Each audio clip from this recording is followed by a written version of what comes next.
여러분, 천국은 기쁨이 충만한 곳입니다. 이 천국의 모형인 이 교회는, 그림자인 이 교회는 기쁨이 충만한 곳이어야 돼요. 지옥은요, 기쁨이 없습니다. 여러분, 지옥이라고 하는 곳은 기쁨이 있을 수가 없죠. 그래서 마귀가 뭘 싫어하냐면 기쁨을 싫어해요. 그래서 마귀 들린 사람들 얼굴을 보세요. 굉장히 우울합니다. 어둡다라는 거예요. 그러나 예수 영이 있는 사람은요, 그 얼굴이 기쁜 거예요. 옆 사람 얼굴 쳐다보세요. 기쁜 거예요. 할렐루야.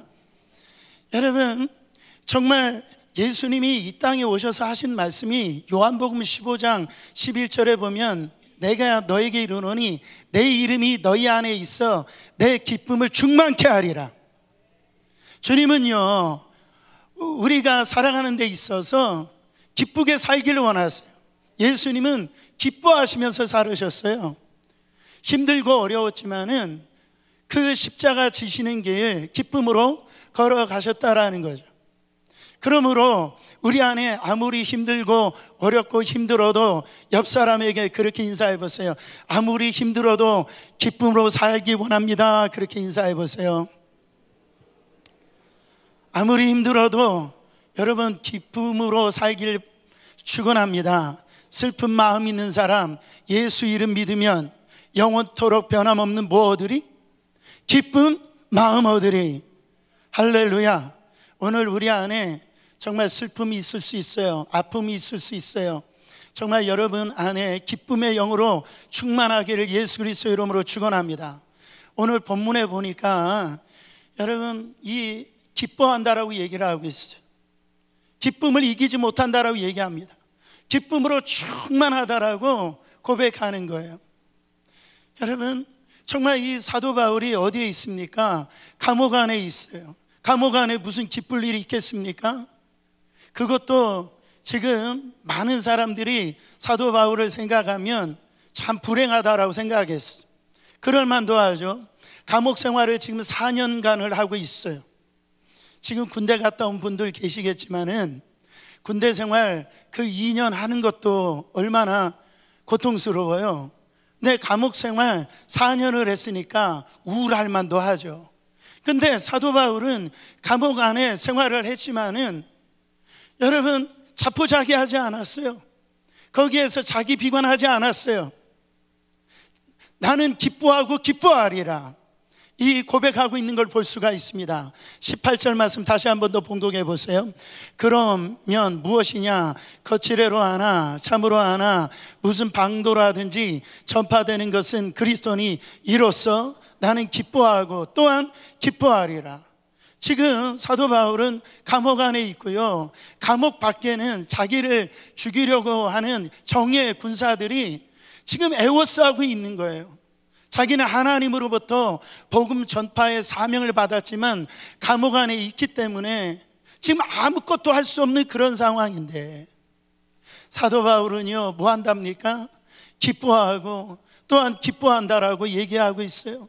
사랑하는 성도 여러분, 오늘 사방에 다 막힌 것 같고 환경이 지금 눌린 것 같고 여러 가지 고통 가운데 있다 할지라도 오늘 기쁨이 회복되어지고 정말 하나님께서 주신 기쁨의 영으로 충만케 되기를 예수 그리스도의 이름으로 축원합니다. 여러분, 그러면 사도 바울이 이런 고통과 어려움 속에서 나는 기뻐하리라, 또한 기뻐하리라, 이렇게 고백할 수 있는 이유가 뭡니까?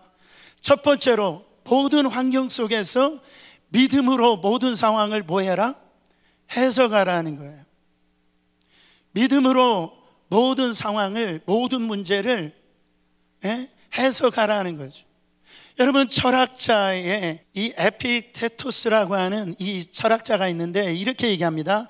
It's not what happens to you, but how you react to it that matters. 이렇게 얘기합니다. 다 이해가 된 줄 믿습니다. 그러니까 무슨 말이냐면 어떤 사건이 중요한 것이 아니라 이 사건 진정으로 중요한 것은 그런 일들에 대해서 내가 어떻게 행동하는가, 오늘 본문으로 보면 어떻게 해석하느냐가 중요하다라는 거예요. 이 사람은 예수도 알지 못하는 사람인데 어떻게 이렇게 정확하게 얘기했는지 몰라요. 사도 바울이요, 지금 이 모습을 갖고 있었더라는 거죠. 여러분, 이 지금 사도 바울은 하나님의 뜻을 쫓아가지고 자기의 뜻이 아니었어요. 자기는 원래 바로 아시아를 선교하기를 원했습니다. 근데 하나님께서 길을 막으셨어요. 길을 막으셔서 유럽으로 이 복음을 전하게 하셨다라는 거죠. 그러면 하나님이 보내주셨으니까 이 복음 전할 때에 어떻게 돼요? 시온의 대로가 활짝 열려야 되잖아요. 근데 이 복음을 전하는데 시온의 대로가 열리니커녕 정말 사로잡혀서 이 감옥 안에 지금 들어가 있었다라는 거죠. 여러분, 지금 억울하게 로마 감옥에 투옥되어 있는 상황입니다. 여러분, 억울한 일을 이해하기도 힘든 일을 당했는데 이 억울한 이 환경 속에서 사도 바울이 어떻게 해석하고 있어요? 이 상황을 어떻게 그가 해석하고 있어요? 도리어 복음 전파되는 것으로 해석하고 있는 줄 믿으시길 바랍니다. 자, 12절 말씀 읽어보세요. 형제들아, 내가 당한 일이 도리어 복음 전파에 진전이 된 줄을 너희가 알기를 원하노라. 당한 일이라고 그랬어요. 당했다라 하면 좋은 일 아니죠. 안 좋은 일이죠. 원치 않은 일이죠. 지금 감옥에 들어간 일이에요.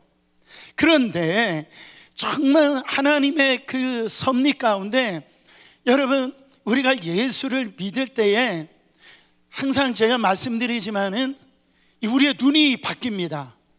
이 보는 눈이 바뀌는 거예요. 내가 예수를 믿기 전에는 나는 그 환경만 보고 일어나는 환경만 보고 그 상황만 보는데 우리가 예수 그리스도를 믿는 그 순간 주님의 눈이 열려버리는 거예요. 어떤 눈이 열립니까? 이 상황 속에서, 이 환경 속에서, 이 고통 속에서, 아픔 속에서 하나님의 분명한 선하신 뜻을 경험할 수 있는, 볼 수 있는 그 능력의 눈이 열리게 되어진다라는 거예요. 사도 바울이요, 정말로 어떤 은혜를 지금 경험하고 있냐면 오늘 본문에 나오는 아주 중요한 12절에 한 단어가 나옵니다. 따라합니다. 도리어. 도리어. 지금 사도 바울은 도리어 은혜를 지금 볼 수 있는 눈이 열린 거예요. 이 도리어의 은혜를 지금 체험하고 있는 거예요. 여러분, 사도 바울은 당한 이 사건을 이렇게 그는 해석하고 있는 거예요.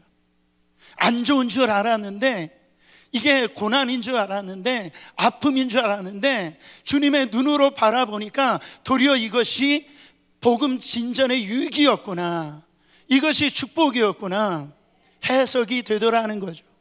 여러분, 13절 14절에도 계속 그렇게 해석하고 있는 걸 봅니다. 이러므로 나의 매임이 그리스도 안에서 모든 시위대 안과 그 밖에 모든 사람에게 나타났으니 형제 중 다수가 나의 매임으로 말미암아 주 안에서 신뢰함으로 겁없이 하나님의 말씀을 더욱 담대히 전하게 되었느니라. 여러분, 놀라운 일 아닙니까?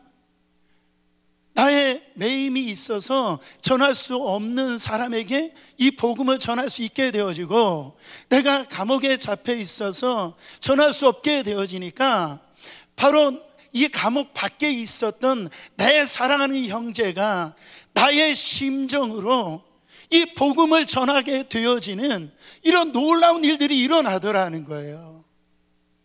그것을 지금 이 자신의 처한 이 환경을 이 믿음으로 자기에 대한 이 상황을 해석할 수 있는 이 능력이 사도 바울에 열리니까 이게 도리어 축복이었구나, 이 도리어 이 은혜를 경험하게 된 거죠. 여러분, 도리어 은혜, 이 도리어 축복을 구약 성경에서 찾아보면은 한 인물을 꼽으라고 하면 요셉을 제가 말씀드릴 수 있어요. 여러분, 우리가 요셉 다 압니다. 요셉은 자기 형제들이 임신 매매 시켜가지고 팔아버려요. 그것 여러분, 형들에게 속아가지고요 바로 배신당하고 애굽의 노예로 팔립니다. 여러분 얼마나 힘들겠어요? 얼마나 고통스럽겠어요? 자기가 원치 아니하는 자기 자신의 이 젊었을 때 엄청난 고난을 경험합니다. 웬만한 사람이면은요, 여러분 매일 밤 서러워서 울고 웬만한 사람은 외로워서 울었을 거예요. 근데 하나님의 역사하심으로 말미암아 이 요셉이 애굽의 총리가 되어집니다. 그 양식이 다 떨어져 가지고 기근으로 요셉의 형들이 바로 이 애굽의 총리가 되어져 있는 자기 동생 바로 요셉을 찾아오게 되어집니다. 자기 동생이 애굽의 총리가 된 것을 보고 이 형들은요, 이제 죽었구나. 자기가 과거에 한 일을 알기 때문에 이제 요셉이 나에게 우리에게 원수를 갚겠구나, 그렇게 생각했는데, 요셉은요 모든 상황과 환경을 이 하나님의 눈으로, 하나님의 섭리로 그걸 해결할 수 있는 능력이 있었던 사람. 뭐라고 얘기합니까? 형님들 두려워하지 마세요. 바로 내가 어찌 하나님을 대신할 수 있겠습니까? 형님들 나를 해하려고 했었지만 하나님께서는 그것을 선으로 바꾸사 바로 오늘같이 만민의 생명을 구원하게 하나님이 하셨다라는 거예요. 이거는 하나님이 이렇게 하신 것이지 우리 형님들이 그렇게 한 것이 아니라고. 자기의 삶을 뒤돌아보니까 고난인 줄 알았고 그것이 고통인 줄 알았는데요, 돌아보니까 뭐예요? 바로 그것이 도리어 하나님의 은혜였구나. 그것이 하나님의 선하신 뜻이 그 안에 있었구나. 그 요셉은 해석이 되더라는 거예요. 사랑하는 성도 여러분, 사실은 이 믿음이요, 이 감옥 안에 있을 때만 필요한 믿음 아닙니다. 뭔가 힘들고 어려울 때만이 이런 믿음이 필요한 게 아니에요. 우리의 일상생활에, 소소한 일상생활에 이 믿음으로 해석할 수 있는 이 은혜가 필요해요. 이 능력이 필요합니다. 내가 오늘 경험하고 내가 삶을 살아가는데 갑작스럽게 찾아오는 이런 어려움들을, 여러분 그 어려움만, 그 상황만 볼 것이 아니라 그 어려움과 그 상황 속에서 역사하시는 하나님의 그 섭리를 볼 수 있는 그 믿음의 그 눈이 열려야 된다라는 것. 여러분, 제가 언젠가, 제 셋째가 이 케일라예요. 그래서 이제 학교 갔다 와서 제가 이제 픽업을 했는데, 사거리, 이렇게 사거리인데 제가 맨 앞에 제 빨간 불이 들어와가지고 제가 거기서 멈췄어요. 근데 이 신호가 이제 파란 불로 바뀌었어요. 그래가지고 제가 이제 앞으로 이렇게 나가려고 하는데 갑자기 우측에서 한 차가 쏜살같이 지나가는 거예요. 저 주님 만나는 줄 알았어요. 그때 케일라가 저한테 뭐라고 했냐면, 아빠 위험했어요, 그러는 거예요. 그래서 제가 그치, 아빠가 운이 좋아서 사는 거지, 이렇게 얘기를 했어요. 그랬더니 케일라가 저한테 뭐라고 얘기하냐면, 아빠 운이 좋아서 사는 게 아니라 하나님이 지켜주셔서 사는 거죠. 할렐루야. 제가 그 얘기를 듣는데요, 등짝이 막 땀이 나는 거예요. 제가 그래도 가정에서 신앙교육을 할 때 틈틈이 저희 아이들한테 어떤 얘기를 했냐면, 그 운이 있다 없다 그런 얘기 하지 말아라. 재수가 있다 없다 그런 얘기 하지 말아라. 우리의 인생은 하나님 손에 달려있는 것이다. 하나님의 이 손길 아래에 있는 것이지, 운이 있다 없다, 재수가 있다 없다 그런 말 쓰지 말라라고 그랬는데, 제가 운이 좋아가지고 사는 거지, 그 얘기를 하니까 제가 일상생활에 있어서 하나님의 존재를 부인하고 이게 운이다라는 얘기를 했으니까 제가 얼마나 회개가 되겠어요. 또한 감사한 것은 제 딸에서 그런 고백이 나왔다라는 거. 할렐루야. 얼마나 감사한지 몰라요. 사랑하는 성도 여러분, 참 유명한 말이 있어요. 고통은 변장하고 찾아온 축복이다. 한번 따라해 보세요. 고통은 변장으로 찾아온 축복이다. 그러니까 인생이라고 하는 것, 저도 다 살지는 않았지만 항상 투트랙으로 온다라는 거예요. 고통이라고 생각하지만 그 고통 안에는 바로 이 축복이 감추어져 있다라는 거예요. 고통만 있는 것이 아니라 그 안에 축복도 있다라는, 그거를 우리가 믿어야 된다라는. 오늘 12절에 보면 나의 당한 일이라고 그랬어. 당한 일이 감옥에 잡히는 것이죠. 여러분, 사도행전 20장에 가보면은 그 에베소 장로들과 헤어지는 장면이 나옵니다. 사도 바울이 이 예루살렘에 올라가면 반드시 잡힐 것이라고 하는 것을 알았어요. 그래서 이 장로님들이 사도 바울을 가지 못하도록 말립니다. 그리고 한 선지자가 와가지고 당신 예루살렘에 가면 반드시 감옥에 잡힌다라고 예언을 해요.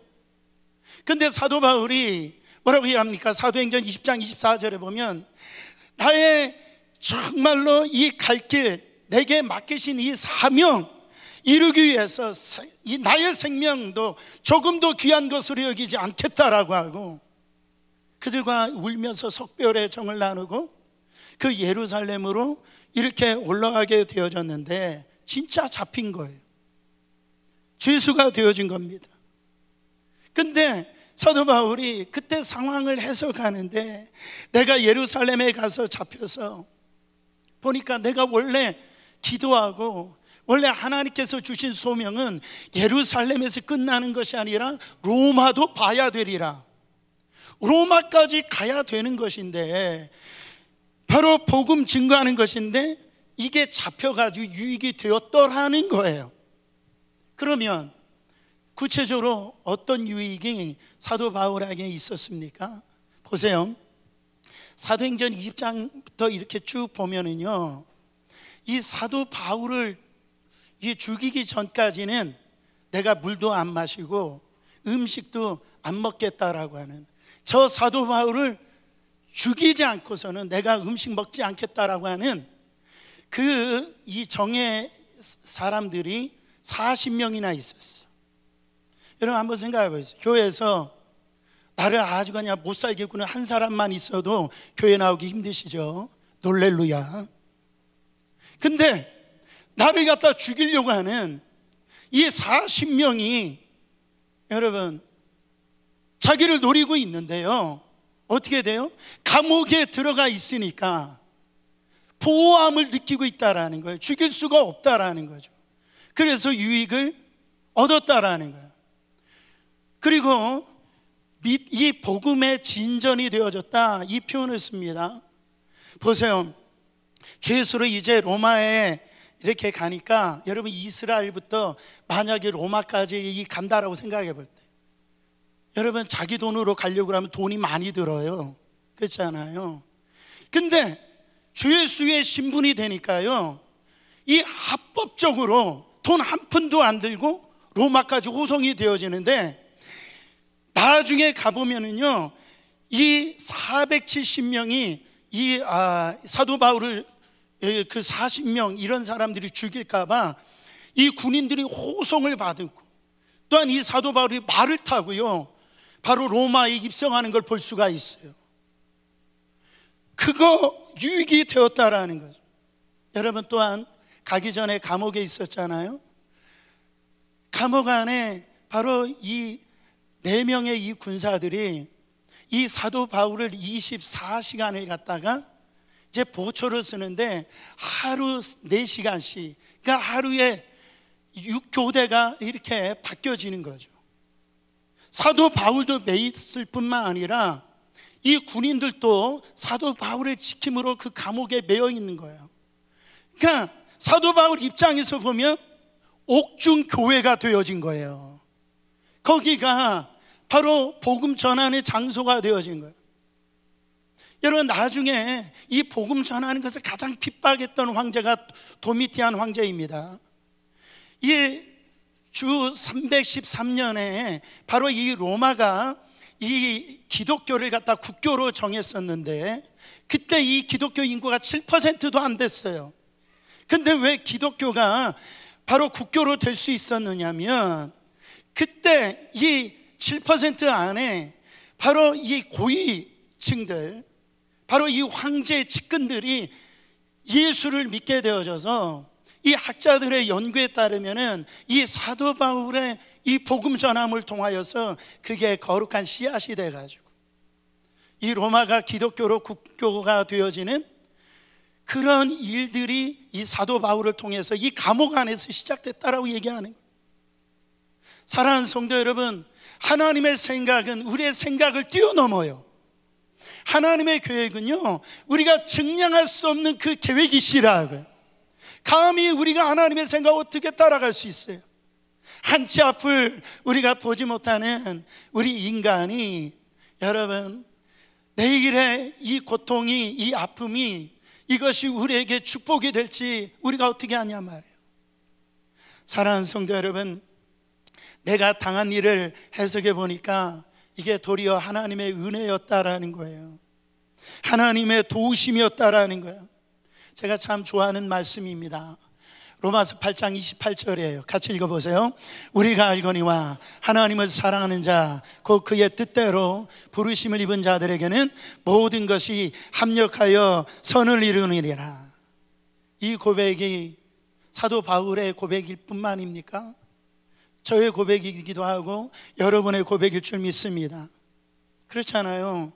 건강할 때, 잘 나갈 때 예수님 영접하지 않았다가 내가 몸이 아프다 보니까, 사업이 망하다 보니까, 그래서 교회로 와서 예수 믿고 난 다음에 건강도 회복되어지고 사업도 다시 세워지는 일들이 일어나더라는 거예요.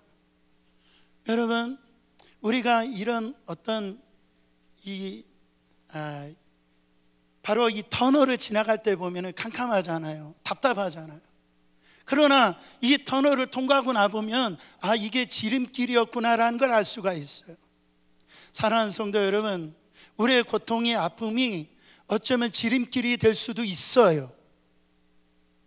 우리 성도들은, 하나님은 반드시 뜻이 있겠지. 따라합니다. 하나님은 뜻이 있으시다.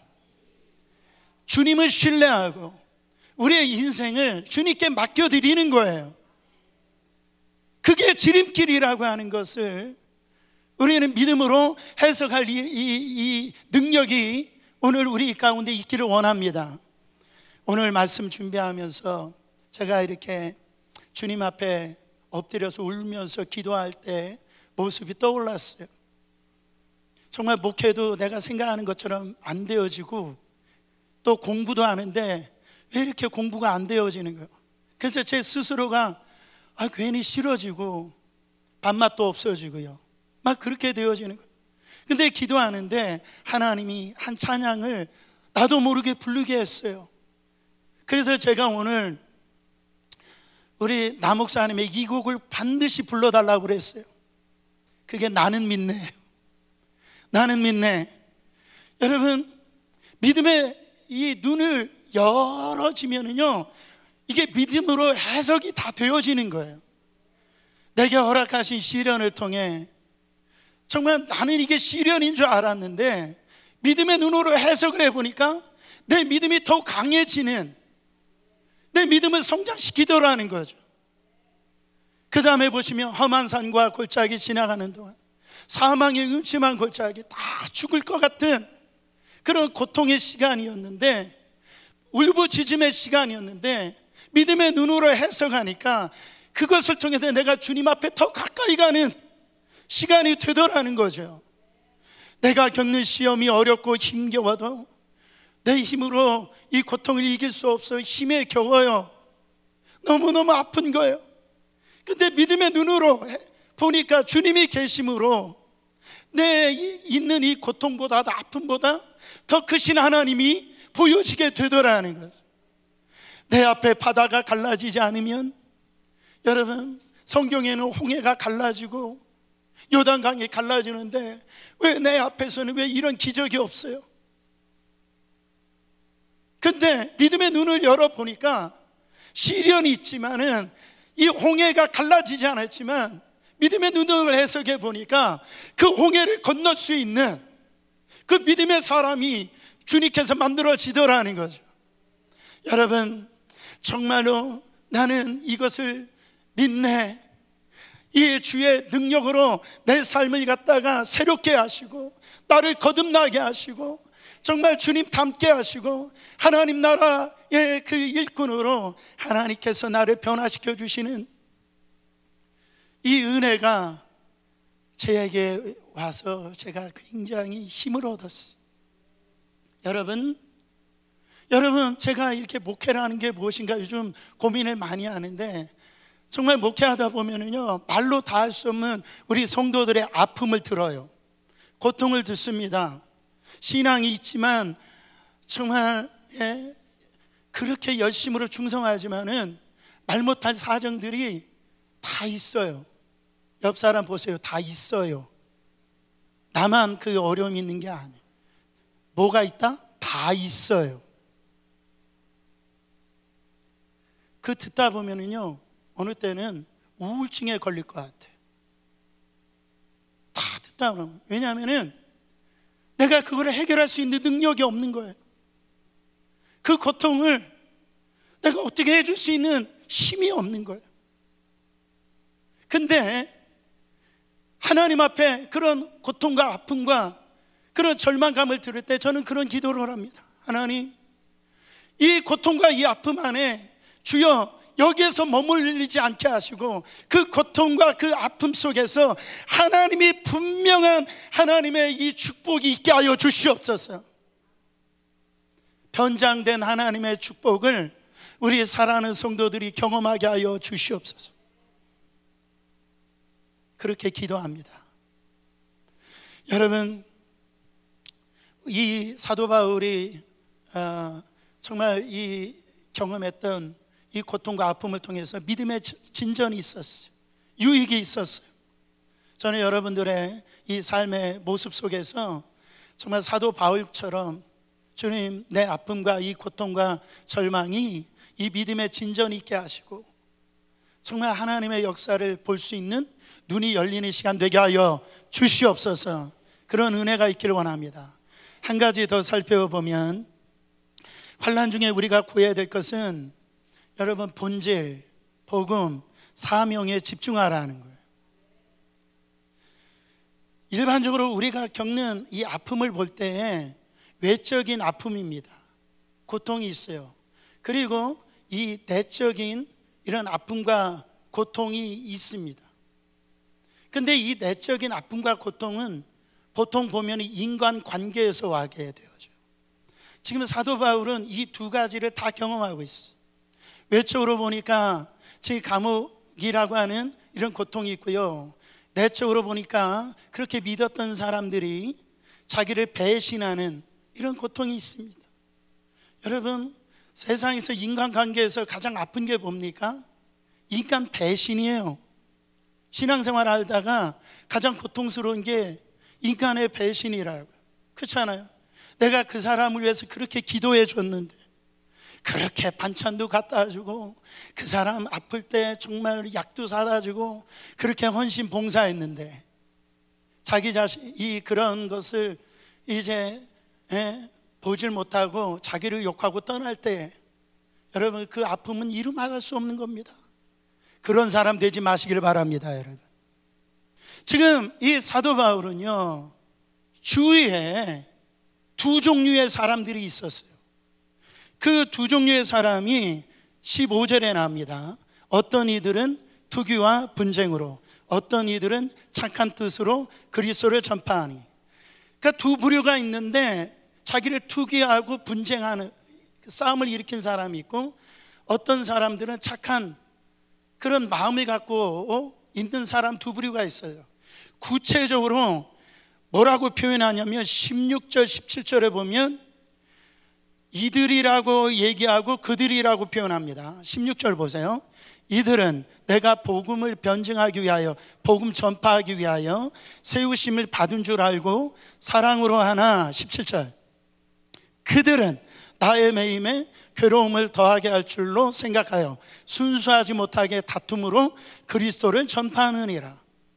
두 부류의 사람이 있는데 이들은 나를 사랑으로, 그렇게 내가 복음 전하는 것을 사랑으로 하는 사람이 있고 동참하는 사람이 있고, 그들은 이 17절에 보니까 내가 지금 감옥에 복음 전하다가 이렇게 매여 있는 것을 보고 그 사도 바울이 괴로움이 더할 것으로 생각하고 정말 순수하지 못하게 그렇게 다투는 마음으로, 시기하는 마음으로 그리스도를 전파하는 사람이 있었더라는 거예요. 여러분, 이런 사람들은 악한 사람들입니다. 그렇지 않아요. 지금 감옥에 잡혀 있는데 그들은 그렇게 생각하는 거예요. 사도 바울 정말 이 복음 전할 때 많은 능력이 일어나고 많은 사람들이 사도 바울만 바울 그러니까 시샘한 것 같아요. 그 모습에 질투가 난 것 같아요.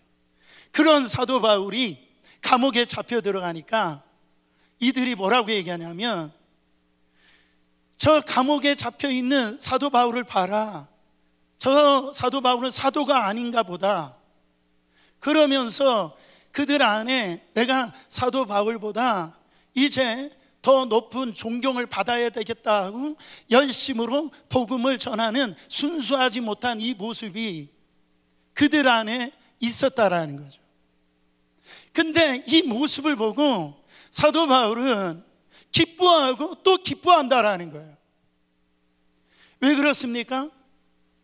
그렇게 하든지 이렇게 하든지 그 안에 예수 그리스도가 전파되기 때문에 자기는 기뻐하고 또 기뻐한다라는 거예요. 저는 이 모습을 보고 정말 이 교회와 믿는 사람들에게 아주 귀한 영적인 메시지가 있다고 생각합니다. 신앙인들이, 교회들이요, 이기심을 버려야 돼요. 우리 안에 이런 게 있어요.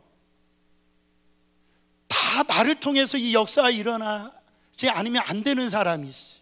특히 저 사람은 나보다 볼 때 형편없고 뭐 가정도 그렇고 인물도 그렇고, 근데 그 사람을 통해서 하나님의 역사가 일어나고 뭔가가 잘 되고 그 사람이 높임을 받는 걸 보면은 마음에 배아파하는 사람이 있다라는 거. 여러분, 교회가 이 이기심을 내려놔야 됩니다. 우리 믿는 사람들은 다 이해가 되는데요, 믿지 못하는 사람들이 이해가 안 되는 게 있대요. 그게 뭐냐면은 집 가까운 데도 교회가 있는데 왜 교회에서 그 멀리 밴을 보내줘가지고 그를 갖다가 그 차 운행을 하냐라는 거죠. 우리 장로님 시험 받지 마시길 바랍니다. 뉴저지까지 오셨는데 믿지 않는 사람들이 이해가 안 된다라는 거예요. 교회들이 그걸 가지고 막 다투고 분쟁하고 그렇잖아요. 그런 모습이 이해가 안 된대요. 그렇잖아요. 우리 교회만 잘 되기를 원하고 나를 통해서 전도되어지고 뭔가가 하나님의 뜻이 이루어지기를 원하지, 정말 나보다 못하고 우리 교회가 아닌 다른 교회가 하나님의 사역을 더 잘 감당하고 그런 모습을 보고 기뻐하지 못하는 그런 모습들이 있었더라는 거예요. 근데 사도 바울은요, 어떻게 되든지 저렇게 되든지 이렇게 되든지 전파되는 것을 그리스도니 그것으로 인하여서 기뻐한다라는 거예요. 그래서 세상 사람들이 교회는 예수와 그리스도와 같이 싸우는 된 줄 알아요. 저는 그런 분들에게 그렇게 얘기하고 싶어요. 예수와 그리스도는 똑같은 분이다. 이 교회는 예수로 싸워, 저 교회는 그리스도. 사랑하는 성도 여러분, 우리 안에 정말로 신앙에 그리스도가 나타난다고 한다면 나는 죽어져도 그것이 기쁨이 될 수 있는 신앙, 이것이 얼마나 아름다운 신앙인지 몰라요. 왜 이렇게 기뻐할 수 있습니까? 사도 바울은 본질에 집중했기 때문에,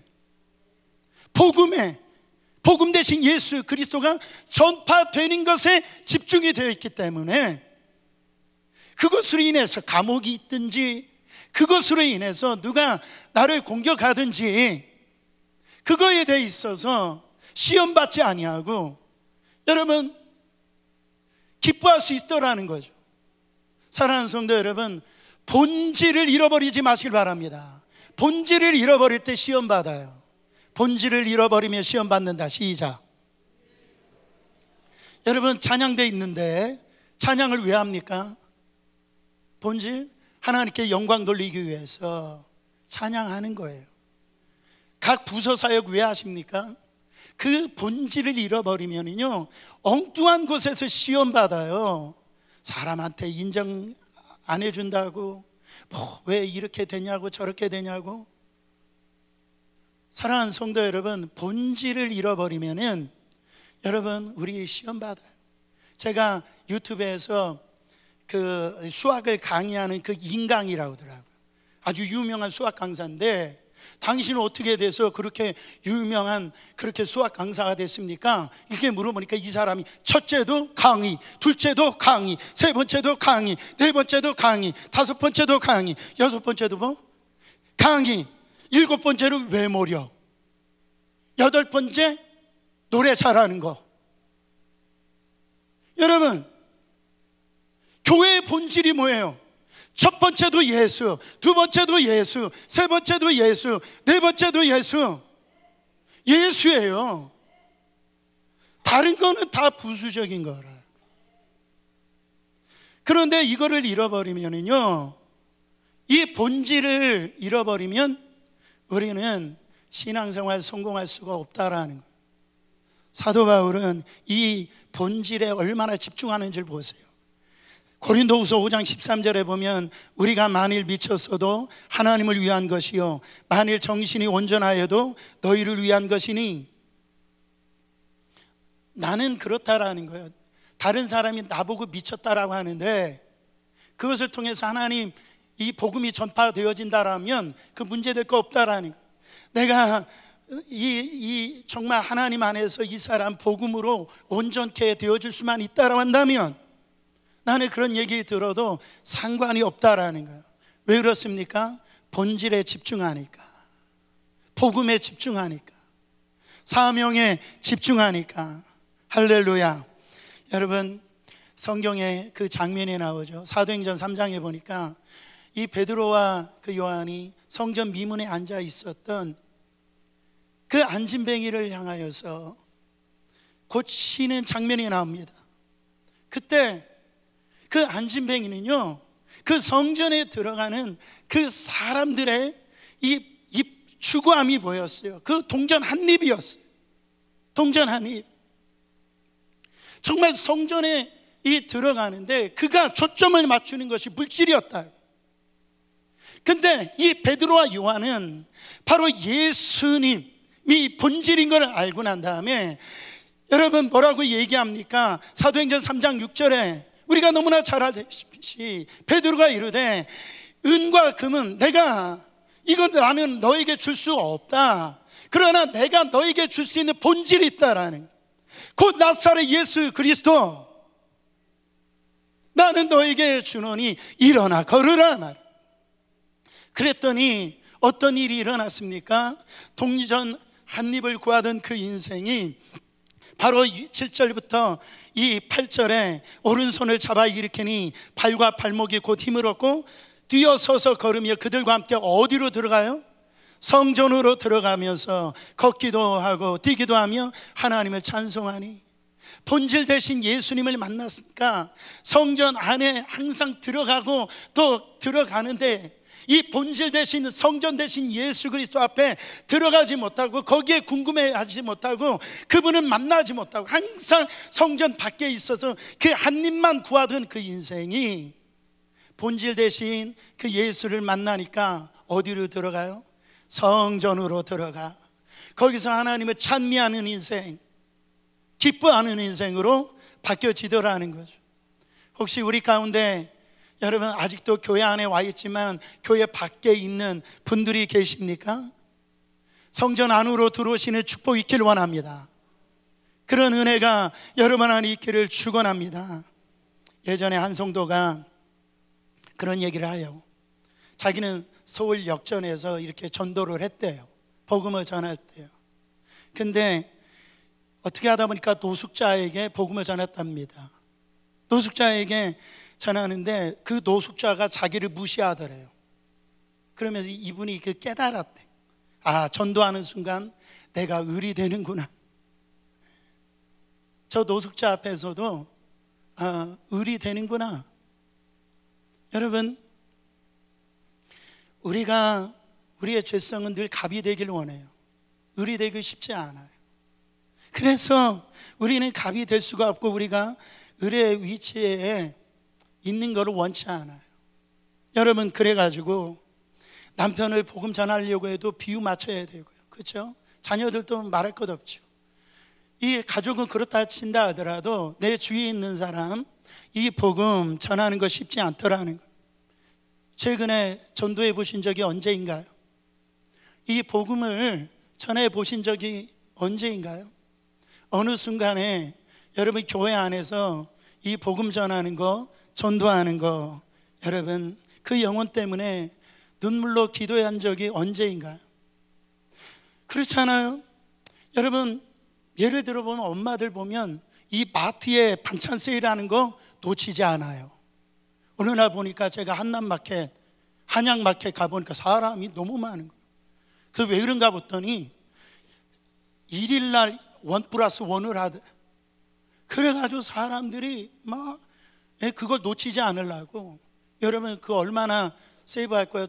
$2나 뭐 $3 세이브를 할까요? 여러분, 그 세일 또 와요, 안 와요? 오는데도요, 그거는 놓칠 수가 없는데. 그렇잖아요. 우리 정말로 그 영혼 구원에 대 있어서 여러분 그걸 놓치는 경우가 너무나 많이 있다라는. 우리가 자주 쓰는 말 표현 중에 때가 되면 돌아오겠지요, 이런 표현을 많이 씁니다. 물론 때가 되면 돌아오죠. 그러나 그 영혼을 가지고 안타까운 마음으로 정말로 그런 영혼에 대한 갈급함이 없더라는 거죠. 여러분, 정말 그렇습니까? 저는 목회하다 보면은 때를 잃어버리는 경우가 너무 많아요. 거기에 집중하지 않아가지고 목사님이 이럴 줄 알았으면 그때 복음을 전할 걸, 그때 예수를 전할 걸. 구애하고 땅을 치는 분들이요 의외로 많아요. 여러분, 바울이 감옥에 있는데 세상에 기쁘다는 표현을 16번을 씁니다. 명사와 동사를 합쳐보면 16번을 써요. 그 이유가 뭡니까? 이 본질 대신 예수를 집중하니까, 이 복음에 대해서 집중하니까. 여러분, 우리의 가슴을 뛰고 있는 게 뭔가요? 지금 주식하는 분들은 이 주식 대박 친 사람, 그 사람 얘기를 들으면 가슴이 뛰는지, 부동산 하는 분들은 이 부동산 투기 해가지고 이렇게 많이 이런 가격이 이게 뛰는 그런 사람들의 가슴이 뛰는지. 여러분, 우리가 정말로 다 좋아요. 그거에 대해 있어서 부자 되고 잘 되면 좋죠. 그러나 어느 날 제 마음 가운데 그런 생각이 드는 거예요. 교회 부흥되면 좋죠. 그러나 내가 왜 목회를 왜 하느냐? 진짜 내 안에 그 예수님 때문에 내가 말씀을 왜 전하느냐? 그 예수님이 좋아서, 예수님 때문에 그렇게 하는 건지, 내가 주일날에 목사니까 당연히 말씀을 전해야지, 뭐 큰 교회 세워야지, 그런 어떤 부분에 내가 집중하고 있지는 않으냐? 여러분, 우리의 신앙생활 예수예요. 예수 닮는 겁니다. 예수 전하는 거예요. 이 본질을 잃어버리면 여러분, 우리 고난 앞에 우리 흔들릴 수밖에 없다라는 거. 더 감사한 거는요, 이 마음이 바울에만 있었던 게 아니다라는 게 더 감사하다라는. 14절 말씀 읽어보세요. 다 같이요. 14절. 바로 형제 중 다수가 나의 배임으로 말미암아 주 안에서 신뢰함으로 겁없이 하나님의 말씀을 더욱 담대히 전하게 되었느니라. 바울이 감옥에 들어가니까 그 형제들이 겁없이 이 복음을 전하더라는 거. 그 당시에는 로마 황제가 신의 아들이라고 그랬어요. 근데 예수가 바로 하나님의 아들이라고 그들은요 이 생명을 내놓고서 복음을 전했다라는 거예요. 그것을 보고 사도 바울은 기뻐하고 또 기뻐하더라는 거죠. 여러분, 어떤 분이 그래요. 자기는 16번 만에 교회 다니게 됐대요. 그 옆에서 16번을 전도해가지고 자기가 교회 나오게 됐대요.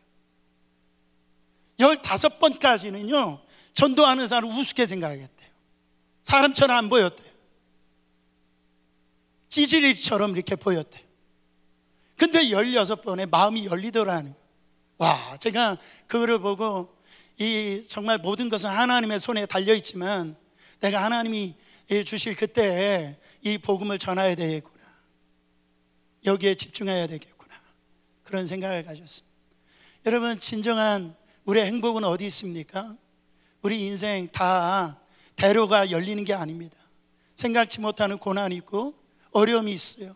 그때 정말 이 믿음의 눈으로 해석할 수 있는 이 능력을 여러분 기도하시길 바랍니다. 변장된 축복이 그 안에 있다라는 거예요. 그리고 그 어려움과 그 고통과 아픔이 있을 때 복음에 집중해야 돼요. 본질에 집중해야 돼요. 그래야 여러분 우리의 인생 정말 예수로 우리가 충만한 인생이 될 때 진정한 행복을 느끼고 기쁨으로 살아갈 수 있다라는 여러분 인생 가운데 그러한 일이 충만하기를 예수 그리스도 이름으로 축원합니다.